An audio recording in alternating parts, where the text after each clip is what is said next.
Hello friends, എല്ലാവർക്കും ലാറ്റ്യൂബ് ലേണിങ്ങിൻ്റെ പുതിയൊരു വീഡിയോയിലേക്ക് സ്വാഗതം. ഇന്ന് നമ്മളിവിടെ പഠിക്കാൻ പോകുന്നത് കൺഫ്യൂസിങ് ഫാക്ട്സ് ആണ്. പരീക്ഷയിൽ ഈ ഭാഗത്തു നിന്ന് ചോദ്യം ഉറപ്പാണ്. അപ്പോൾ നമുക്ക് നോക്കാം. മിസൈൽ മാൻ ഓഫ് ഇന്ത്യ ആരാണ്? മിസൈൽ മാൻ ഓഫ് ഇന്ത്യ എന്നറിയപ്പെടുന്നത് APJ Abdul Kalam. Missile man of India APJ Abdul Kalam.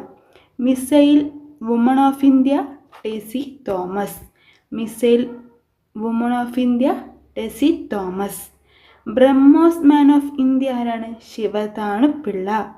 BrahMos man of India Sivathanu Pillai. Rocket man of India K Sivan. Rocket man of India K Sivan. Rocket woman of India ആരാണ്? ഋതു കരുതൽ ശ്രീവാസ്തവയാണ്. അപ്പോൾ missile man of India എന്നറിയപ്പെടുന്നത് APJ Abdul Kalam. Missile woman of India എന്നറിയപ്പെടുന്നത് Tessy Thomas.